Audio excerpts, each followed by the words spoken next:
Story 1. The Vanishing Kaylee. A church encounter gone wrong.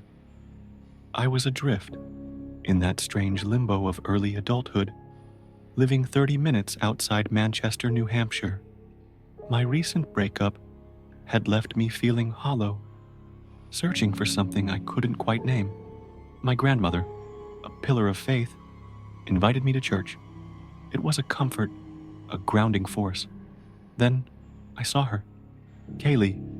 She stood out, even in the familiar crowd. Dark, curly hair, framing a face with piercing hazel eyes. A magnetic presence. We talked, and it felt like an instant connection. But her past was a puzzle, a series of evasive answers and veiled hints. She spoke of a troubled home, a stepfather's cruelty, a father she fled from. I felt drawn to her, wanting to protect her. Our first date was perfect. A movie, a quiet dinner, a late-night drive along a secluded highway. The rain was light, the trees a dark, looming presence on either side of the road. Then, it happened. Without warning, Kaylee began to speak, but not in any language I recognized.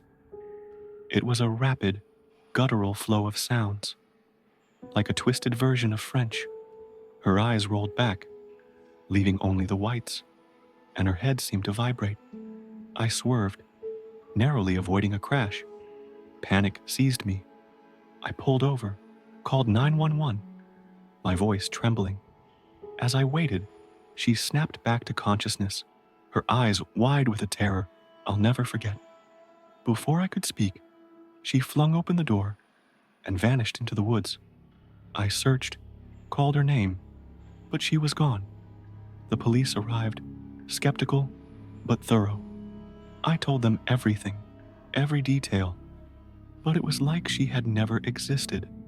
Her social media was erased, her phone number dead, and no one at the church remembered her. It was as if she had been plucked from reality, leaving me with a chilling, unanswered question. Story 2. Desert lights, desert frights, stranded in the storm. I love the open road, the feeling of freedom, but that love was tested on a drive back from visiting a friend. My old Volvo, a relic of questionable reliability, was my companion. As I crossed into Nevada, a storm descended, a deluge of rain unlike anything I'd seen. My wipers were useless, so I pulled off the highway, deep into the desert, hoping to wait it out. Hours passed, the rain unrelenting, the darkness deepening. A sense of unease settled over me, a feeling of being watched. I glanced into the darkness, but there was nothing, only the endless expanse of the desert. As the sun set, casting long, eerie shadows, I decided to try and sleep. Then I saw them. Flashes of light, not lightning, but sharp, white bursts moving through the darkness. They were coming closer. Instinct took over. I grabbed my phone and hid behind a rock formation. 3 figures emerged, their flashlights swinging wildly, their movements erratic. They circled my car, as if searching for something. Then, a gunshot, a deafening crack that shattered the silence. I froze, my heart pounding, my breath caught in my throat. I dialed 911, my voice a whisper. The figures vanished, then reappeared, taunting me with their lights.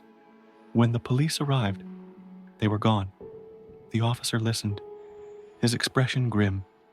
He told me that these kinds of things happen out here. I left that place with a feeling of dread, a sense that I had narrowly escaped something truly sinister. Story 3. The Shifting Town. A road trip nightmare. Carol and I were driving back from Florida to New Jersey. A long haul. But we were excited to get home. We stopped at a town that felt wrong. Empty streets, faded storefronts, a sense of decay. The first convenience store was normal enough, but when we went to another store across the street, The cashier was identical to the first. Same face, same hair, same everything. I asked her if she had a twin, and she gave me a strange, almost hostile look. Back at the first store, the cashier was completely different. It was as if reality was shifting around us. We needed gas, so we pulled into a station. It was completely empty. We went inside, and when we came out, the place was packed, overflowing with cars and people, all staring at us. We felt a wave of unease, a sense that we had stepped into another dimension. We sped away, eager to leave that place behind. Then, the Toyota Sienna, a minivan with a distinctive, cracked windshield. It passed us, and then, impossibly, it passed us again. Minutes later, we were driving fast, and there was no way it could have gotten ahead of us. Time seemed to warp, an hour vanishing in an instant. We finally reached the highway, leaving the town behind, but the feeling lingered, a chilling reminder that some places exist outside the boundaries of our understanding, where the rules of reality don't apply. The highways are more than just roads. They are pathways into the unknown, where the ordinary can transform into the terrifying. Have you encountered the strange and unexplained on your travels? Share your stories in the comments below. And remember, sometimes the most unsettling journeys are the ones we never expect.